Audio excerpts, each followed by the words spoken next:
Hello, hello, welcome. Welcome to July's Empower Hour. We are really excited to share private events, how to have private events on the farm from three amazing agritourism operators that are members of ANA. These Empower Hours are one of the benefits of being a member of the organization. Not only do you get to come in and hear from other agritourism operators outside of the conference, you get to see those faces, but you also have the opportunity to share what you're doing on your farm and what is working. And although we have some people up here to speak, please know that you can drop questions in the chat. You can come off mute, do the raise hand thing, however tech savvy you are. Please know that this is really a conversation. So if you have any insight or input or questions, feel free to do that. Um, I also want to mention we have the summer farm tour coming up in August, and we have a digital marketing boot camp coming up as well. That is the day after the summer farm tour. So if you are saying, hey, I want to get into private events, I haven't actually told anybody that we do it yet. You might need to be in the room for the digital marketing boot camp so you can tell people that you do private events. All right, so I am going to ask for our guest here. Oh, let me introduce myself. My name is Abriana. I have a brand and culture strategy firm called Black Unicorn Creative, and I like facilitating conversations. And agritourism is something that I'm really passionate about as I look to build out a venture of my own in the near future. But we have three guests here to share some insight on what they're doing on their farm. I'm gonna start with Chris. Can you just talk about your farm and what you're doing and where you are? Absolutely. We're in Greenville, North Carolina, and I have a wedding venue. Was the first thing I built, but I built it for a kids barn. It turned into a wedding venue, but I built it mainly for my fall festival. And then it's as the weddings grew, then I started building this beside it, and I've built many buildings over there now that we've grown our business for our fall festival. Um, and we do a ton of field trips year round. I'm a little different. I open year round for private events like kids' birthday parties, field trips. A lot of farms like me, they kind of shut down after the fall, but I do it year round for private events only, no public stuff. Okay, Jason, can you share about your farm? Yeah, good evening, everybody. I'm Jason McLawhorn, one of the owners of McLawland Farms. We are a you pick experience farm. And so we do you pick flowers, blueberries, figs. We also do private events. I host my own, I will host yours. And we also have two Airbnbs on property. I am slowly dipping my toe into weddings. As far as events go, my favorite are corporate ones because payment is just so much easier. And then, yeah, so we are the Airbnbs are year round, and our crops are made through October. Awesome, Laura. Can you introduce yourself? Hey everybody, I'm Laura Collins and I'm the owner of Many Acres Farm, and we are about 7 miles from downtown Raleigh, and we are a U-pick blueberry farm. So we're really busy right now for sure. But just out of that, I heard so many times we'd love to have an event here that I decided to just give the people what they wanted. So started out really small with, smaller parties, showers, things like that. And then it grew into weddings. But my favorite thing is just doing things that incorporate the blueberry patch. We have realtors that will rent it for customer appreciation. So I don't really have to do any extra work. It's already there. So Mm-hmm. I try to find a lot of ways to make money without any extra work. Yeah, yeah. Well, since you started talking about that, let's go ahead and get into our first question is what made you decide to start offering private events on the farm, and how did you prepare the space to do so? Laura, you wanna continue on your Yeah, so what we started with is just a small open air pavilion that would seat 80 people. And once we kind of got the hang of a smaller event, we then expanded to do a wedding platform. We have an old-fashioned eight-sided granary that we turned into a bar and serving area. Just slowly adding things and just making sure that we could handle the amount of people that we were advertising we could handle, and just listening to what the people wanted. Being so close to Raleigh, we wanted to give that agricultural feel, because a lot of the city people wanted a more rural feel, but didn't want to drive 2 hours to get that. So that's kind of how we thought through things. Awesome. And Jason, you said that you started with weddings, right? No, that was Chris. Oh, that was Oh Chris. no, Okay. kind of. Well, Chris did a couple of things, but just to piggyback off of Laura, so we sit on the edge of Charlotte. Our address is technically Charlotte, so very similar to being in Raleigh. People want to get out of the city, but we're still technically in the city, which is kind of fun. But people always feel like it's a different place. So as far as events go, um, we started with a 15 by 15 white tent and just having like little meetings and groups come out to do that. And then we built our open air pavilion. We still use the white tent. I mentioned that we have the 2 Airbnbs. I've had a lot of like people of like groups of 30 to 40 asking about how they can have an event on our space. But the open air pavilion is also where we operate our operations for You Pick Flowers, so I can't double dip. So we also now use the main Airbnb at the farm. It can host about 30 people, spills into our front yard, has a different aspect.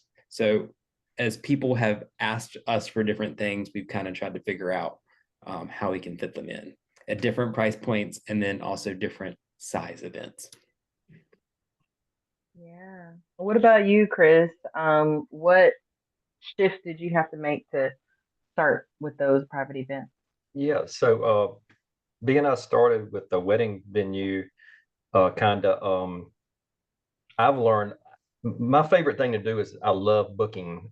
I hawk my email 50 million times a day because I get requests, and I like to multi-book my barns and stuff, multiple times a day. So I've learned to turn my barns over. I rent. I give them a base price, and then everything's extra per hour. I have this weird, crazy thing in my brain how I come up with stuff, but yeah, so I've got one, two, three, four, five barns that I rent now. In Greenville, we have a need for barns that can seat 50 people, 60 people. And I've rent them from baby showers to birthday parties, you name it. And so I've kind of become known for it around here. And so that's my niche is my barns and having a neat atmosphere, farm, animals and everything. And so it's just worked for me. Awesome. And so, how do the private events that you're hosting fit into the seasons that are the agricultural part of your business? Chris, you kind of spoke to that you all year long. Yeah. So I'll give you, for instance, like it's crazy. During my fall festival, we're packed. I'm now booking weddings during my fall festival because I built my wedding chapel and I have the demand there. So I'm booked out from here to Christmas. But during my fall festival, when I stress to my girls, I'm like, the brides, I'm like, you understand we're open to the public and we're packed. They still book. So it's interesting. I think I've learned how to be multifaceted and do multiple things at the same time on the farm by renting. Um, I just love to rent my barns. It's not only the money. I love the strategy of making it work, and where I can just keep flipping my barns all day, clean them up. Like I have something going on tonight. I got to clean up for a set up for a wedding for Saturday and Sunday. So it's just it's interesting for me because I'm self-taught. I did nothing about this. I've learned it from nothing. So it's pretty fun. Awesome. What about you, Jason? What was the question again? I got lost in Chris's answers. All right, Jason. That's all right. That's all right. How do the private events fit into the agricultural things? I think you mentioned doing flowers. Like, how does that fit into your seasons of planning? Got it. So with the Airbnb space, I can use that as a year-round rental spot. Because the other places I have, people typically want it because we are a flower farm. So my corporate clients like to bring their clients out as a smooth type of an event, or we've had baby showers, we've had a couple of small weddings, and the backdrop activity is the flowers, or is the blueberry picking, or figs when they're in season. So that's kind of the built-in activity, and then so you pay for venue, and then you pay for the activity separately. And then on our shoulder seasons this year in April and May, before we got really busy with flowers, we did a farmer's market. So I still used it as a venue. I charged vendor fees, and that was really successful. And then in the fall, we're going to do the same thing again in September and October. There was a lot of demand for us to bring it back. So in kind of my shoulder seasons, we're doing other things with the venue space, in addition to having the agriculture as the backdrop activity. Awesome. What about you, Laura?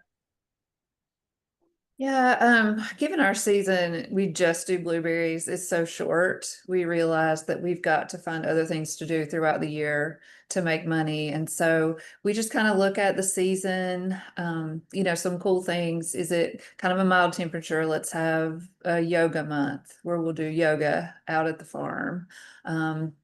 Or, it's a nice crisp fall. Let's have a family movie night and have food trucks and vendor markets. And so you just really kind of have to look at the people around you, what they're wanting, the weather, because we are mostly outside. We do have an indoor spot.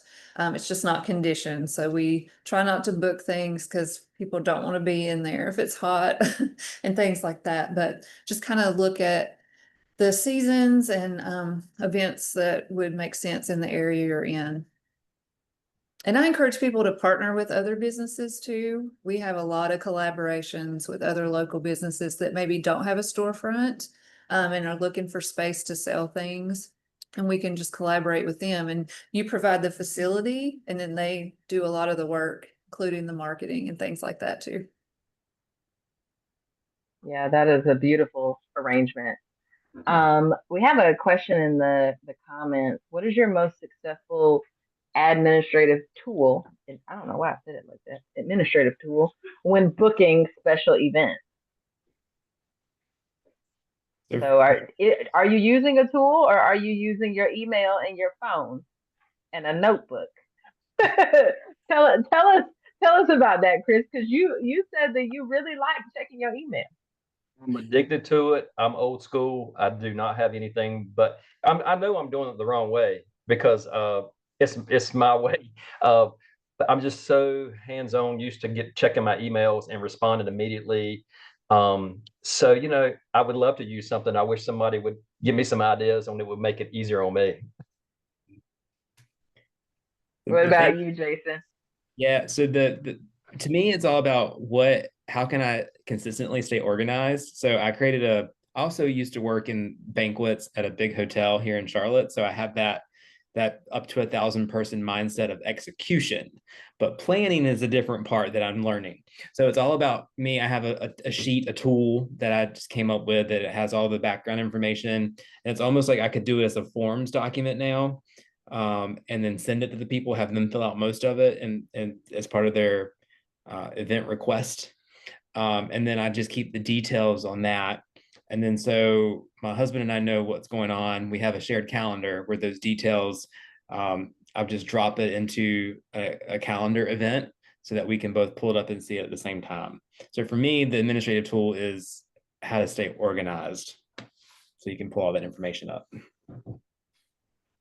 So I say it's just me. I often talk about my staff, it's just me. But I did it again. I use it's a management system called Honeybook, and you can put a link on your website. So if someone wants to get more information, it'll send it to Honeybook. It alerts you via email. You can do automated emails. You do contracts. You can send out brochures, information. It also processes payment for you. You can schedule tours. I haven't learned everything there is about it. I know that we're not utilizing it, 100%, but it is a good place to have all your information. Like for a wedding, you can add different clients, so you can have your florist, your coordinator, all in that same event. So then they have access to the information you put in there.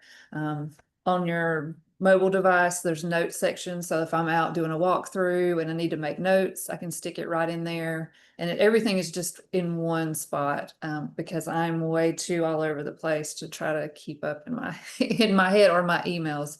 Oh, so I use just a system like that. I know there's a lot of good ones out there. That's just the one I started with, and I'm 90 years old and I'm not going to change probably. So And so HoneyBook is part of a classification of tools called CRMs, or client relationship management tools. I use HoneyBook as well, and they came out with some cool stuff just this week. So yeah, having a CRM helps you automate some things versus doing it manually. But if it works, it works, right? What are some of the factors that you think about when you're pricing for private events? Because we all know what wedding tax is if you've ever had to plan a wedding. Um, we all know how corporate things can be a little bit different. So what are you considering when you're doing your pricing? I want to hear Chris talk. The first thing I ask for anybody that's, or are you saying anybody inquiring about an event? My first question is, what kind of event is it? How many people are you going to have? Is there alcohol? That's kind of my baseline questions that I ask. And this is all through email. And because I've learned I don't want to book everything on the farm. I don't want everything because I'm selective on what I want on the farm. So I used to chase every dollar I could to book anything, and now with as I've seasoned, I've learned to not do that. So that's just my first three things I ask, and then from there I have a baseline minimum hours of certain buildings, and then I add per hour after that is how I do it. Okay. Cool. So I have a few different, well, I have a little wedding thing that I've started that's different than what I do with my typical like birthday or corporate parties or things like that. I have it set up to be seasonal. So out front, if someone wants to book the main venue space, you get the whole farm. And so that's more expensive in May, with it being most expensive in October. Because if you're going to book out my main venue of my operations, then I need to be, and that's a big weekend to sell flowers, then I need that price to be bigger. So there's some seasonality to it. And then with the different size spaces, I have it, my white tent is up to 25 people, my Airbnb is up to 35 people, and then out front is 40 plus to 100, with my biggest at a different cost structure. And then my biggest constraint is my parking. I've got a parking lot that can hold about 25 cars. And we had an event a few weeks ago. We did our own private event called a Friday night thing, food trucks, music, venue, bought a beer. And I think we maxed out at like 75 cars around the farm. And that was a lot for us because we just don't have that. We don't have a big field to park people. Yeah. So seasonality and tiered pricing based off the number of people. Yeah, ours is kind of the same way. We have a pricing for a weekend wedding, which is just a flat rate. And then we have a weekday wedding price. And then any other kind of event, we do an hourly rate with a 3-hour minimum. You just kind of have to figure out, and it took me a long time to figure out what my time was worth. Somebody say, well, we want to have a kids party out here for an hour, and you're doing so much work to get ready for that 1 hour. Like, is it worth it? And in the beginning, I think you do. You just want to agree to everything because you want to make money and you want to get your name out there. But I would encourage people to just really know your worth, what your time's worth. And, hiring and staff costs and things like that, and really decide, okay, what am I going to charge that makes sense? And it also shows, depending on like the people too, sometimes you want to set your price a little bit higher. If you're going to have a wedding, you want to have people that aren't going to maybe destroy your property. So you just kind of think about things like that when you're setting your pricing. Yeah.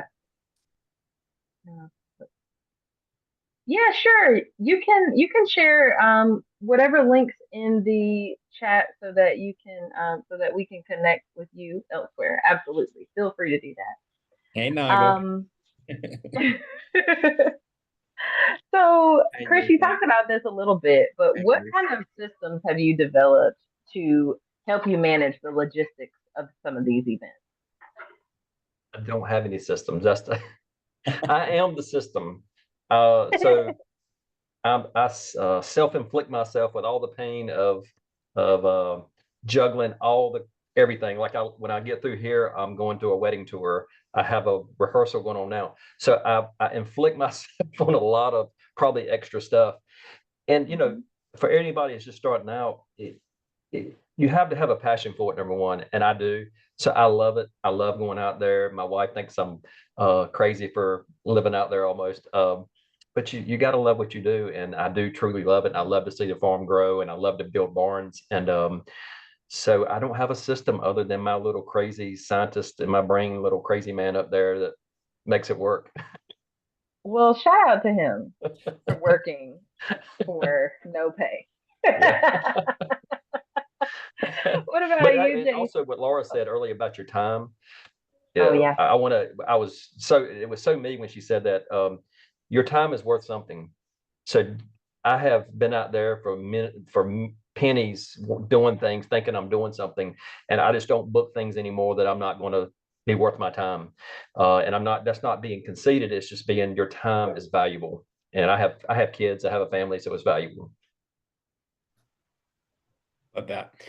So systems that I use, again, I have that almost like an intake sheet that I keep details on. So it has all their information, the people, what kind of event, what they want, where they want the event on the farm, because we have 3 or 4 different places, what items they may want from me.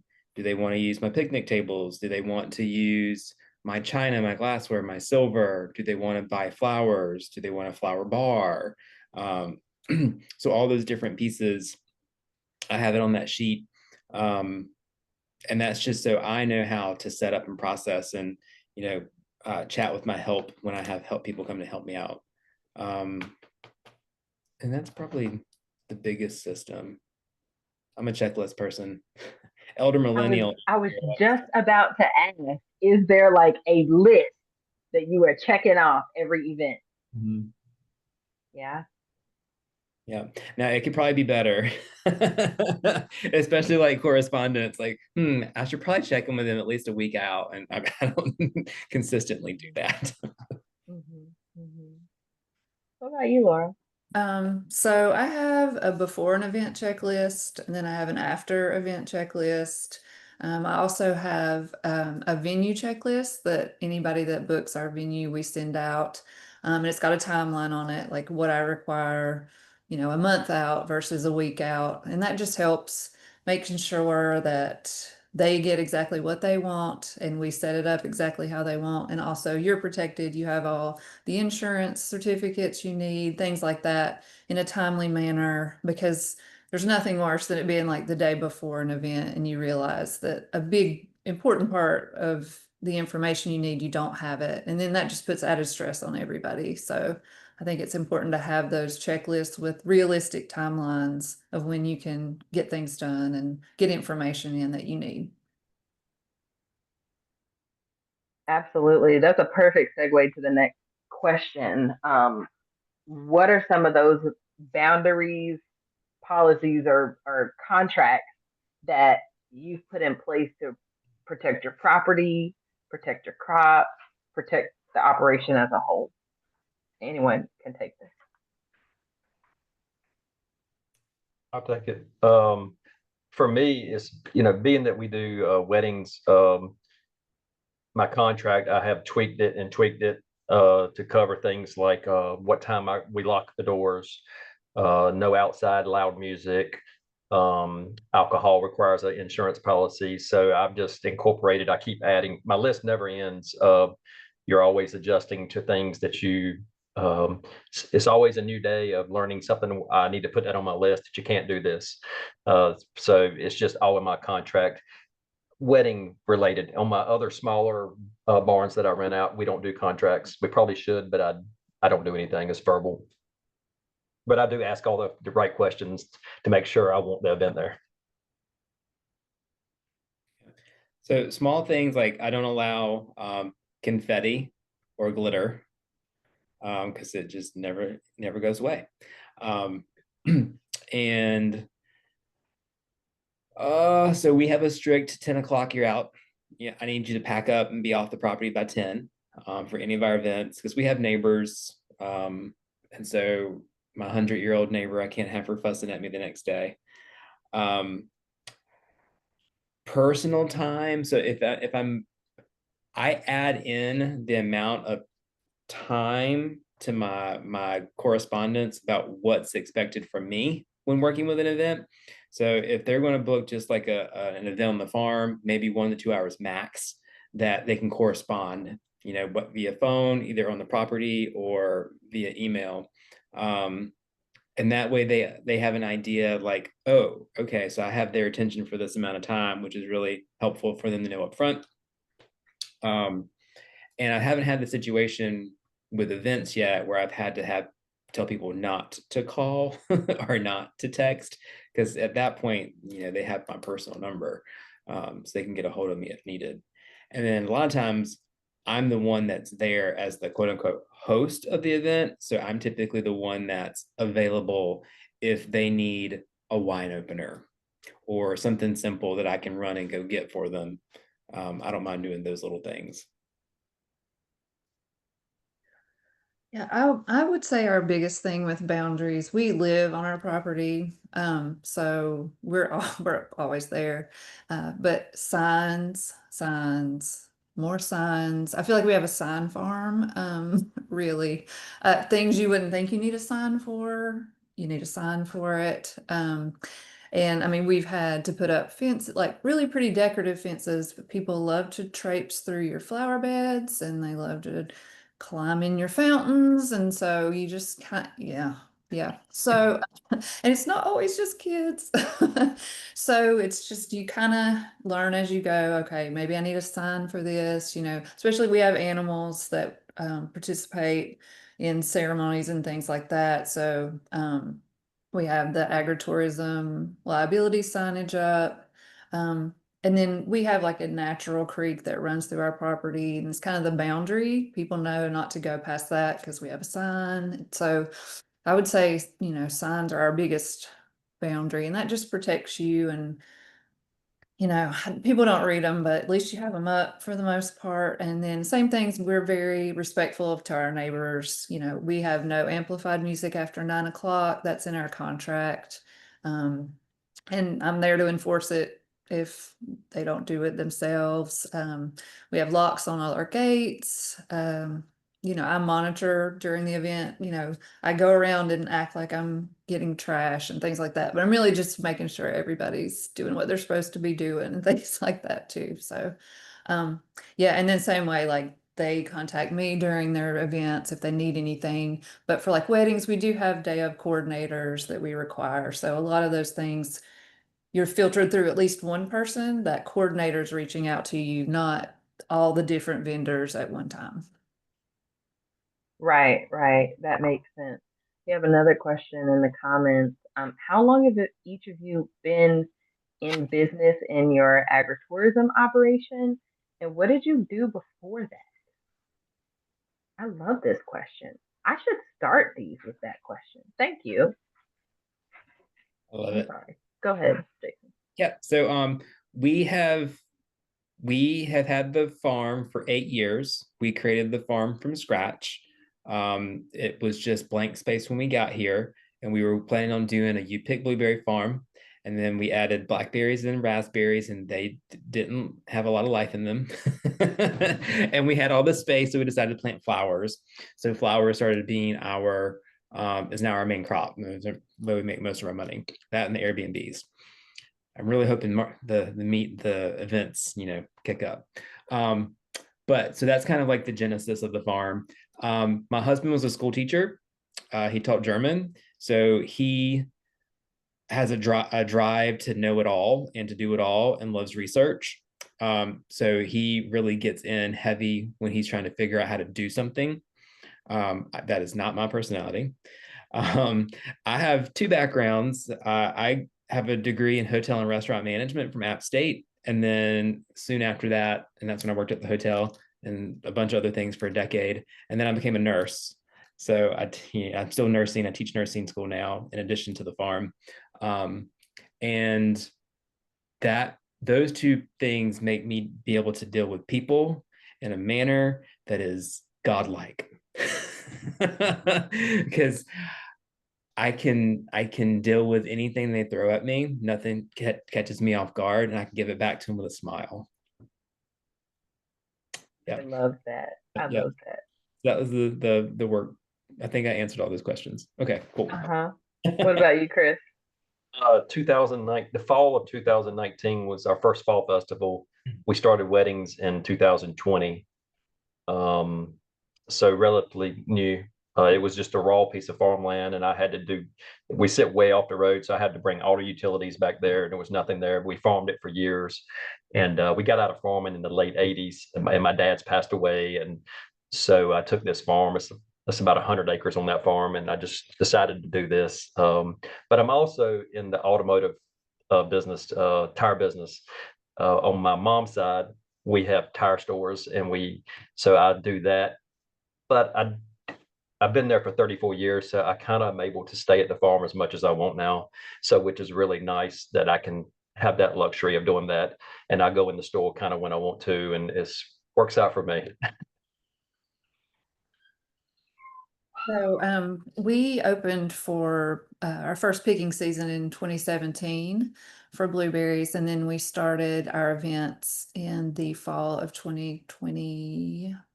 I had to think of what year it was now. So we're relatively new to the event space. We bought our property. It was 100% woods, and we just kind of slowly built things on it. If you come out here, every wood structure is from wood from our land, even our house. So we try to be really resourceful about the trees we were taking down and what we're going to use them for. So that's kind of an interesting thing to talk about when you're telling people your story about your farm. So my background, I have a business degree from NC State, and I used to work in minor league baseball, and I was in charge of group outings, some corporate events, and different things like that. And so I kind of took that experience, and then I've done a lot of volunteering with Special Olympics North Carolina, being venue director for some different things in summer games. So used a lot of that too for doing different events out here. Crowd management is kind of a big part of that too. But yeah, I went from a fun baseball job that paid no money to working in insurance, which is important, but boring. So that's what I did until 2022, when I decided to just do this full time. That's awesome. So very much varying backgrounds, ending up in very similar spaces. So that's really neat to hear. How are you all marketing the fact that you are doing private events on the farm? Can I start this one? Yes. I say this because it's funny, but it's pretty neat. We do zero marketing. That's it. It works for me, and it's amazing that we book out and we do what we do, but it's all Facebook driven. I've just never done marketing. I'm not saying I shouldn't be doing marketing, but it just seems like it's fell in place for me. And probably I will do marketing at some point. I need somebody to kind of steer me in that direction. Can I ask, when you say that it's Facebook driven, does that mean that people are sharing about their experiences, or do you have a page where you're just like, hey, this is what we No, did today? no, I just have my page and people start following me, and I'll do a few. I don't do a lot of posts in the summer. I'll start posting some sneak shots of what we're building, um, Mhm. and that kind of gets my fall season people interested in my birthday parties. But weddings, it's other brides posting their stuff on Instagram and stuff is where I get those Mhm. leads from. Mhm. Mhm. I think one of the things that sometimes people don't necessarily keep in mind is that half the battle of your marketing is creating an experience worth talking about. Absolutely. And then you don't have to work as hard Yeah, in the you're exactly right. marketing Mhm. department. So, yeah. What about you, Jason? I love that. It's create the experience and then it just Yeah, spreads. So that's kind of what we do because we do lean into heavy on the experience being on the farm. Our customer service, I think, is great. We've got 100, if you consider all the different things, well over 300 5-star reviews on various platforms. Um, because we really care about the clients when they get here, even if it's just a person coming to pick flowers for one time, that's the only time they're here. We want everybody to have that experience. So as far as marketing goes, I am pushing social media as hard as I can. I don't do a lot of paid advertisement through Facebook or Instagram. A lot of it, I try to get influencers here or these online, like in Charlotte, we have CLT Guide or Daily CLT. I tag them on my posts, and then sometimes they'll be like, ooh, top 10 places in Charlotte area to go pick flowers, or someone said top 10 most interesting places to stay on a farm, and we were one of them. So I've been letting a lot of the others go out there as far as social media and post about us. And we're on Instagram and Facebook primarily. I do have a presence on TikTok just because the young folks, that's their Google. Um, and it works. It works. Other things, our website is hosted through Google. So we have, if you Google Farm Charlotte, we're the second thing that pops up, which is also helpful. So people will be like, strawberry picking farm, and we're the second thing that pops up, and we don't have anything to do with strawberries. So getting those Google reviews and being tied through Google has helped our search results pop up in marketing. That's been really fun. We've done flyers, business cards, QR codes. I pass those things out like hotcakes. We have a newsletter now that we don't do nearly enough of a good job with, because getting some of those repeat customers is really important. I'm sure there's some other things that we do, but those are the biggest ones I can think of. Yeah, we have a social media presence. I would say if you're going to do that, make sure you have good quality content. I used to be doing our social media, and it looked like the Blair Witch Project, and it was awful. And recently, I've started paying a lovely lady.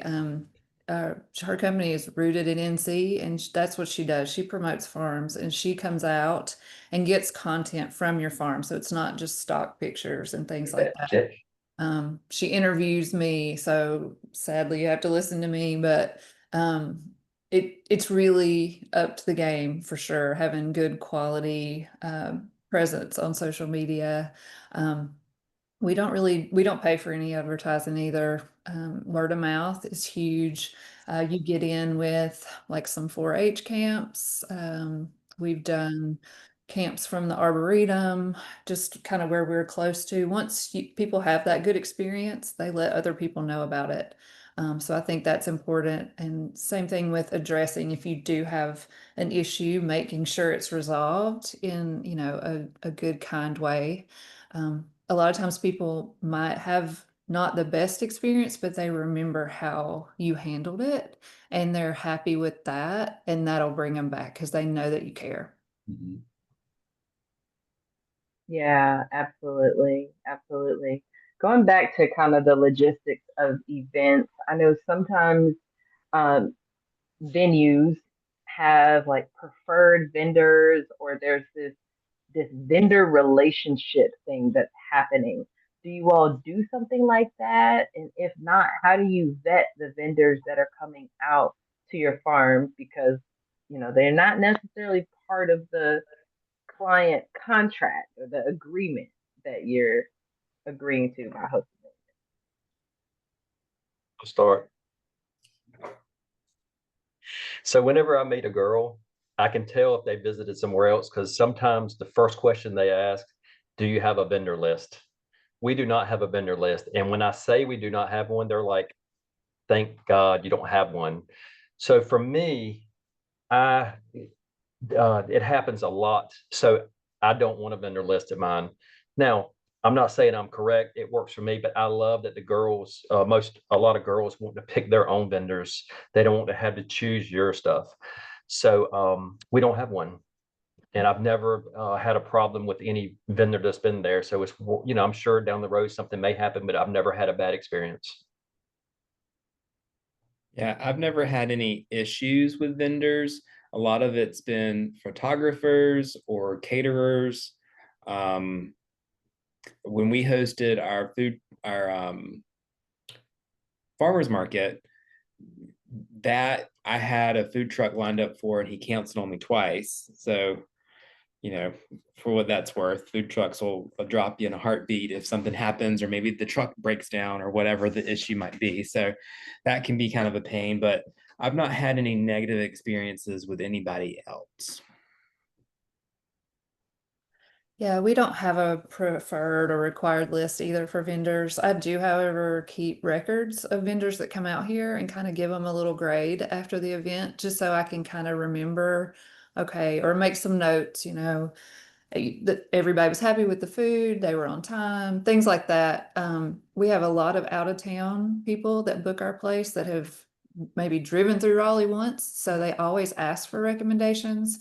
So I think it's pretty good to have people you're comfortable with, but I would never want to make someone use somebody, and then if they didn't like them, it's going to come back to you. So Yeah, awesome. So going back to the very beginning of when you started either, hosting events or throwing up your first barn, what is something that you wish you would have known, or you wish someone told you, or you wish you sat in an empower hour and learned about before you got started?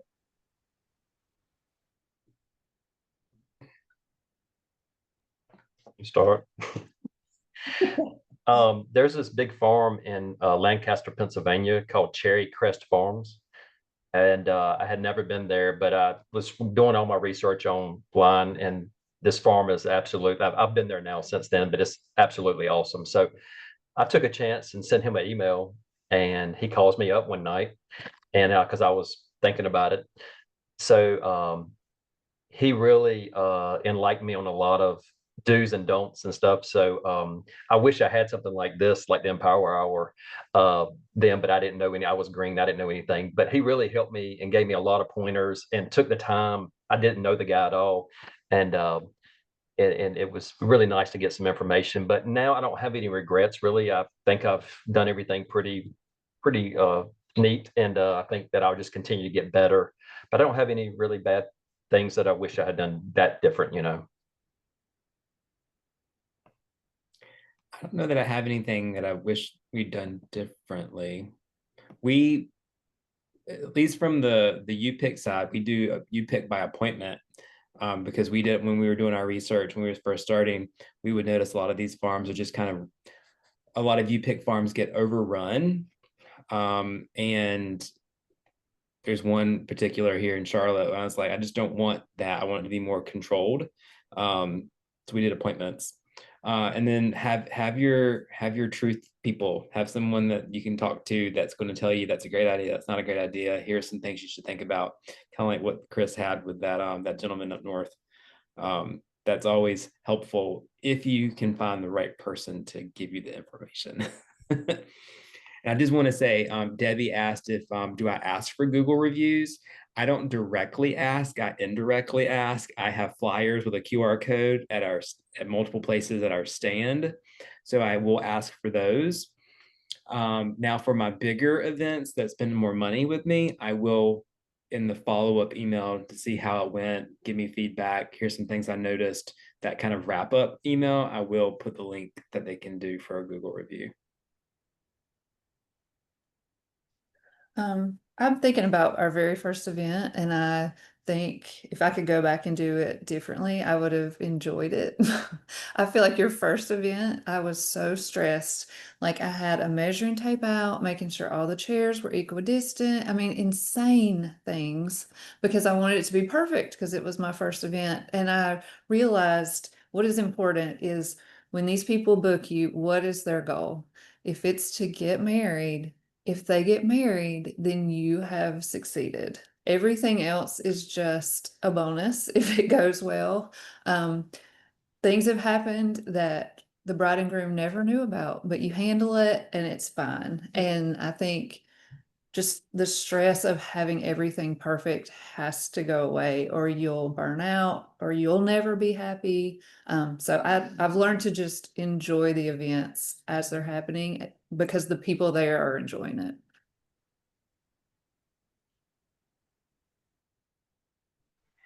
I love that. Naga, do you want to come off mute and ask your question? Um, I think we can, it'll just be a little bit easier than me reading it out. Sure, lovely, Anna.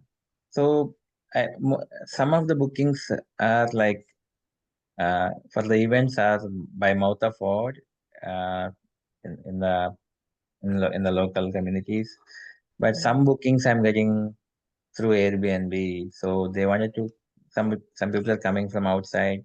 They want to stay for 2 days, and out of 2 days, they want to have a birthday party or family gatherings with 20-30 people from around. So should I ask, are they using alcohol? And if yes, should I ask for uh, liquor license? That's the question. Yeah. Because it's coming through Airbnb, so Yep. Yeah, we'll let Jason handle that. He's got the Airbnb. So personal preference after being a host on Airbnb for a decade. I do not allow, I have the Airbnb, do you allow events turned off. So I don't want anybody through Airbnb thinking they can book my space to host an event. If someone inquires through Airbnb about doing an event, I have to very slyly get them to get to my website. Because Airbnb also doesn't like you promoting yourself off of Airbnb. Because people will try to get something. You're not going to host an event for 2 days and pay me $500 and have 40 people come through my place. I'm going to have more rules. I'm going to have a contract for an event. And while you can still do some of that through Airbnb, I don't like using Airbnb for that. Because people try to get, I don't know. I have a lot of rules in Airbnb, almost like Chris says he has rules in his contracts for things like that. Because if they do want to do an event, have them reach out through a different, Honeybook, or there's this website that I'm trying to dip my toe in called Eventective. I'll put that in the note. I'll put that in the chat. But it's where people can go to like find venues, and then it sources through you that way. Hopefully that answered your question. yeah, it did. But because I am at the beginning stages, so I thought like when I spoke to Airbnb people, they said you can allow events. That's what they said. So then I thought, okay, maybe I will get more bookings or the visibility. So I enabled events and the Airbnb. And it might work great. I think if you do continue offering it, you have to include a contract. Okay. Because they need to tell you up front. That needs to be, always feel free to ask questions on Airbnb before. I also don't do instant book. You have to talk to me first before you book my rentals. And that way I can share with them, oh, you're thinking about having some people. Great. Let me send you the contract for what that might look like. Okay. Yeah. Thank you. That just helps protect you and your space. Yeah. Honestly, I mean, if it's a Airbnb that's like a residence, Mhm. that is not the same as a venue. Yeah. And so being able to distinguish between the two and bring in the revenue related to both of those lines of business. Um, I know that you're wanting to get some people onto the farm, but you still got to protect your bottom line as well. Hey, Chris, can you speak more to your what you just messaged? Oh, Where do you get that event policy? What is that? oh, the inch. Oh yeah.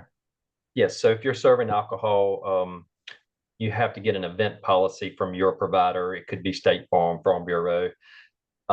Stokes Farm will be listed as an additional insured on that policy for them to be able to serve alcohol. Now, liquor is different. I require liquor, you have to have insurance, but obviously you have to have a permit from the state, ABC permit, and I require you to have a licensed server. Liquor is just a totally different beast of liability. So I try to, we have our own liability policy at the farm, but they're required for the alcohol part to cover that. I'll piggyback on that. We do the same thing with alcohol, but we also require special event insurance for a wedding, even if there's not alcohol from the client. We also require every vendor to have liability insurance, and we have to have a certificate on file before they step foot on our property. So we lose some people because they want, their cousin to be the photographer, but just the liability is so high. We require licensed vendors. That's something I should probably look into. Yeah, me too. Yeah, there's a couple of big companies. I mean, a policy might be $80 and they can add cancellation insurance, which isn't that expensive either. And that just, protects with, a lot of people, I think, with all the natural things going on, if a storm takes out your venue, then that cancellation insurance steps in. So I just think they say you can never have too much insurance. I don't like paying for it, but can never have too much. Can you all share where you're getting your liability insurance? Do you mean, Naga, do you mean for the farm or for For the events? events primarily. Okay. Yeah, that will help. Actually, I started one application, but I filled all the information. Then I said like, okay, they said like, can I go ahead and issue? I said I wanted to review again to make sure I am covered for the main parts. Then they did not get back to me. So then I'm doubting. Simply they wanna give an insurance, and maybe something is missing in that. Hmm. So I still don't have a proper liability insurance for the events. If I understand correctly, are you all saying that the client, the person who is booking, is the one who's getting the insurance? I also wanted to have insurance, liability insurance. That's what I'm thinking. So if Okay, you you guys mean have, like for the farm? The farm. right. Okay, okay. So if I know all of you what company are using, maybe I will work with one of them. Yeah. Ours is through Farm Bureau. Oh, fine. That's who our farm policy is through. And then we have all these little add-ons for workers' compensation and umbrella policy and all those little pieces. I have bounce house, and they're saying they won't cover bounce house. So that is also one. But anyway, I will talk to. I can Other. speak about the bounce house. So we require, if you're gonna have a bounce house, it has to be an insured company and they have to provide someone to man it. because if you have somebody bring it out and a kid blows across the state in it, it's on you because you're supposed to be the one in like that's responsible for it if it's on your property and the company doesn't have someone on site. So that is what we require if they're going to bring a bounce house. You require the company who is providing the bounce house to staff it Yes. and have proof of insurance. Yes. I have my own bounce house, so I'm including that for the events if somebody want bounce house. So how do I get the insurance coverage like that? That's the question. Yeah, I would speak to your insurance agent about that. Okay. Yeah, we brought our insurance agent out to the farm. We walked every inch of this farm and talked about everything we would do. He gave suggestions about what not to do. It didn't mean we followed it, but we just knew that our policy would be more expensive if we chose to do it. But we walked this entire property to make sure every inch of it was covered. Yep. We've done the same thing. And sometimes they don't have a policy for what you want. So like the one Airbnb that's attached to our main house, they won't insure anything guests staying there. Airbnb does, but if I have an event here, I have to have a separate policy that covers damage because my insurance company won't cover it. So I don't. So it's just on me if someone like breaks something at this point.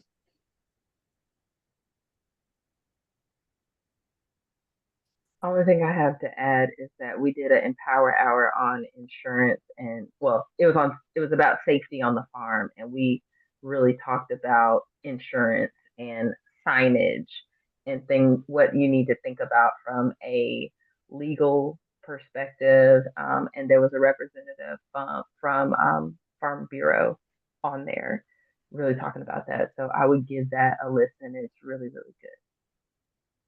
That's All right. probably a 3-hour session talking about insurance. Mhm. I wish we were like, dang, is it already 8 o'clock? And I have one more we're about question. at that Sorry, time too. Yeah, I have one go more. ahead, please. So what are the forms you're using for the contract? Any standard forms or website that you're using to sign the contracts for the events? Like basic format I'm looking for.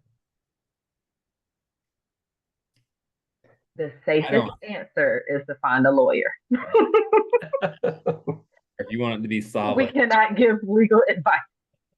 Okay, got it, got it. There are like you can go to like Honeybook or if you use Square, like they have template contracts that you can go in and start and kind of tinker with Okay, to get like kind of the basic language on the blank pieces. Yeah, I'll start there and I will talk to lawyer too. Thank you. Well, thank you all so much for just sharing so many just nooks and crannies of your business. I know sometimes you don't get to sit down for just a second, for an hour, to reflect on some of the things that you're making decisions about and how they're influencing your operation.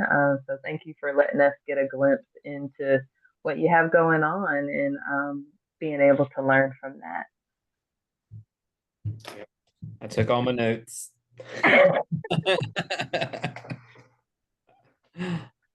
We're gonna title this. Okay, so Chris, what do you do? What I do, Jason?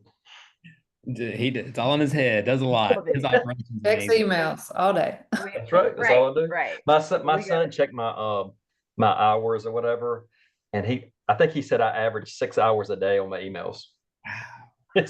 So that's all I do is I've already checked it 50 million times, and I'll look for that next request where I could reply, and strategize how events, how I'm gonna book them. That's fun. Mm-hmm. That's awesome. Well, thank y'all so much for coming tonight. Thank you for asking so many engaging questions. We will send out this recording sometime, probably by next week, and take a listen to some of the past ones that we talked about, some of the things that we were only able to touch on a little bit here. So between hiring and staffing and liability and safety on the farm, those were the last 2 months, I believe. So I think that it would be really good to go back and give those a watch. We're working on getting these videos onto a private YouTube playlist, so you don't have to find the emails from Christy about what is linked where, so that you can just kind of binge listen to us talk and learn while you're out and about. So Awesome. thank you all so much. And yeah, Marissa, anything you want to say? I don't think so. No, I learned so much. I love listening to everybody share their different experiences, and everybody, even though we have a very similar like agritourism model across the different farms, we do so many different things. So it's really nice to hear and learn from one another. So thank you guys for sharing. And yes, working on the YouTube. It's not as simple as I was hoping. So it will be up soon. Yes, yes. All right, y'all. Thank you so much for coming, and y'all have a great time. We'll see you next month. It's the second Thursday of the month. And we'll make sure you get a link, and we'll see you then. Yeah. Thanks, everybody. Bye. Have a good night. See ya. Thank you.